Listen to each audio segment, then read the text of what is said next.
Hey everyone, welcome back to the channel. This is the Game Boy Advance SP. It was released on February 14th, 2003 and was the first game console I ever owned. Recently, it came to my attention that there's a substantial modding community for this device. I was inspired by channels like Mako, Macho Nacho Productions, and The Retro Future. If you want to check out more retro console content, I'll leave their channels in the description. From them, I learned about all the mods you can perform to modernize the Game Boy and breathe new life into it. Everything from installing a better and brighter IPS screen to changing the charging port to a USB-C port. With my newly acquired knowledge and love and nostalgia for this device, here's my attempt at building the ultimate Game Boy Advance SP. But before we begin, remember to subscribe to help my small channel grow. And check out my other social media platforms like Patreon, Twitter, and TikTok too. And as always, I'll leave links to all the products I mentioned in this video in the description. Thank you so much, and back to the video.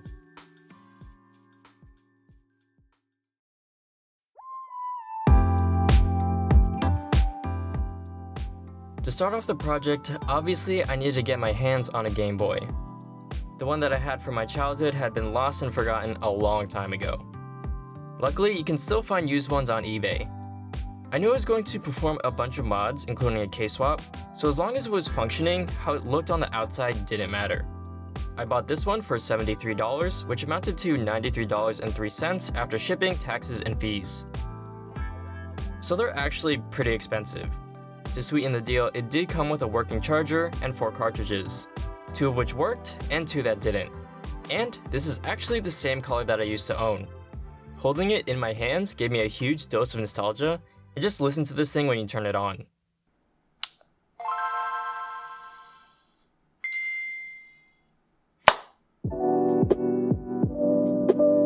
For the case design, I knew I was going to start with a white painted base coat. This gave me a truly blank canvas to work with. I brainstormed a bunch of ideas that came from many different references.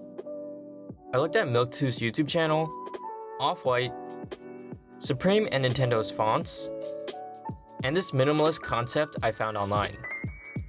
I came up with a bunch of failed designs that I wasn't happy with. I was experimenting freely with my reference material, so I wasn't afraid of trying everything. What really stuck with me was that Envy poster, so I spent most of my time exploring that concept. And after many iterations, I completed my final design. It has the date the Game Boy was originally released in Japan, Game Boy in big lettering, Nintendo's full company name, as well as my username, accompanied with a barcode that also says my username. By having the words read vertically, I didn't have to pick which side of the Game Boy was the top or the bottom, and that makes it so you can enjoy the design whether the device is open or closed. Instead of painting over the original case, I bought this silver case instead. Painting white over a dark color can sometimes have that color come through. So to get the best results, I started with this light-colored case to avoid that issue. Sanding helps to roughen up the case and allows the paint and primer to stick to it easier. I actually found that you can sand all the way to the base plastic, which is a dull gray color. You're not going to be able to remove all the paint, but you should try to remove as much as you can without damaging the case. Here you can see a comparison between the sanded case as well as the original. The next step is to prime the case.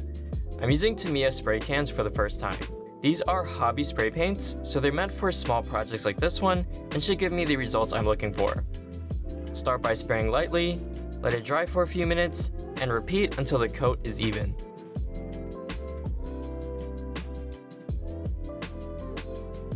Once I was done with the primer, I did the exact same thing with my white paint.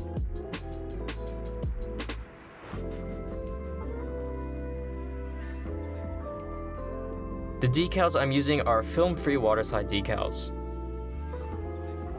I ended up failing my first try and having to redo it. My second go around, I made sure to apply plenty of glue and dried it with a blow dryer.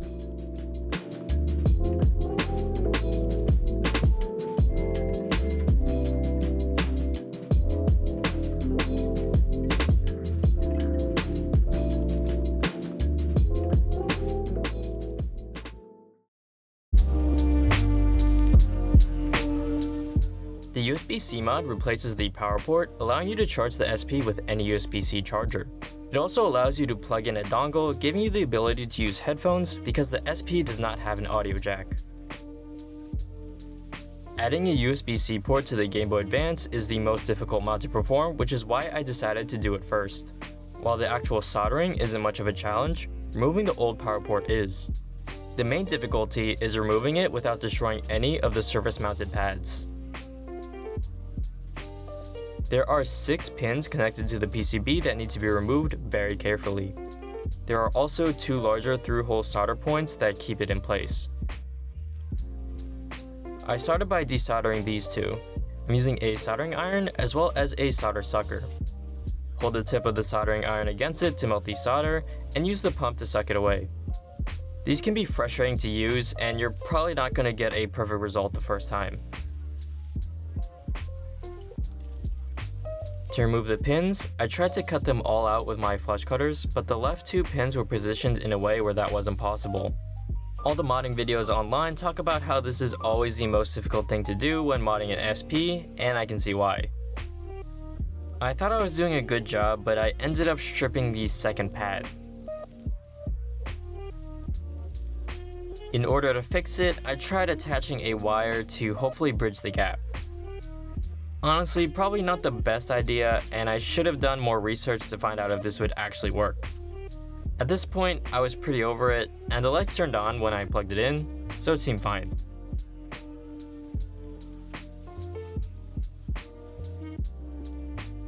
As a primarily keyboard channel, you guys watching probably understand the importance of button feel and sound. When it comes to the SP, the old shoulder buttons leave a lot to be desired.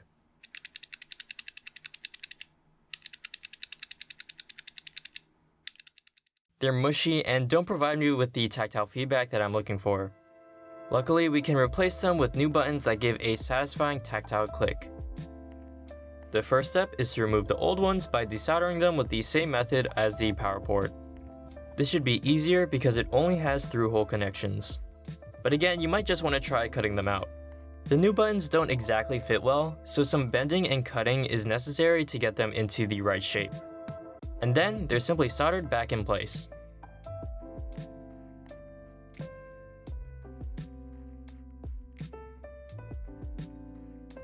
The power cleaner is used to make sure the audio coming out of the speaker does not have any distortion. Mods that mess with the power consumption of the SP can make the speakers produce an audible hissing or humming sound. Installation is fairly straightforward. It already aligns with the proper solder points, so you just have to be careful to solder it properly. I used some Kapton tape to hold it in place while I did so.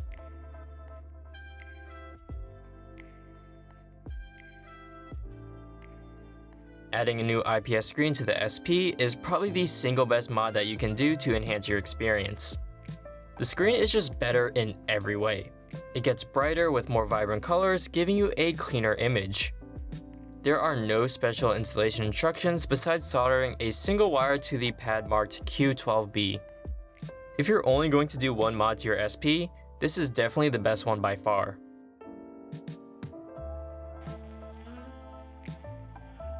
I decided to replace the buttons with metal ones from Retro CNC. Also, I put in a brand new speaker from Funny Playing.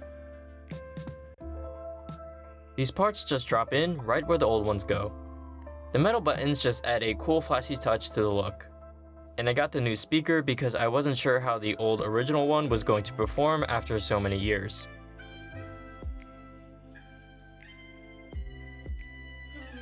The final mod is adding a new battery made by Mako.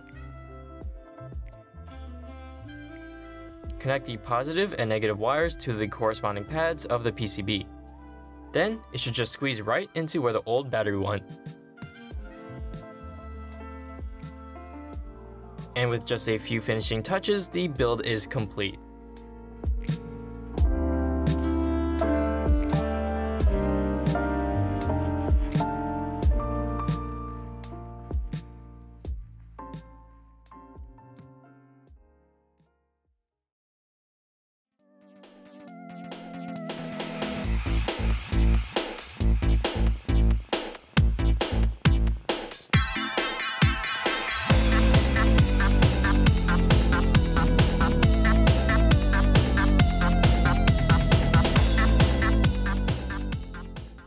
But this story unfortunately doesn't have a happy ending.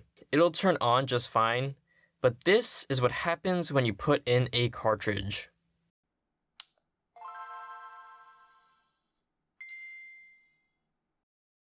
My Game Boy does not read games. I tried all the cartridges I had, the ones that I knew worked, and the ones that I knew didn't work, just to make sure. So I did some digging and I found out that this was the fault of the power cleaner. On their website, there's a disclaimer that this could happen, and you should cover the cartridge reader pins with Kapton tape to prevent it. That seems like an easy enough fix, but of course, the worst keeps happening. I stripped one of the screws so badly, I can't open up the SP anymore to fix it. I tried everything I could to remove the stripped screw, but at this point, I'm probably gonna have to buy a drill and drill it out, or just completely butcher the case. But for now, this is where the project will end. I'm going to make a part 2 where I can hopefully save my Game Boy, so make sure you subscribe so you're notified when I make that video. Thank you guys so much for watching, and I'll see you in the next one.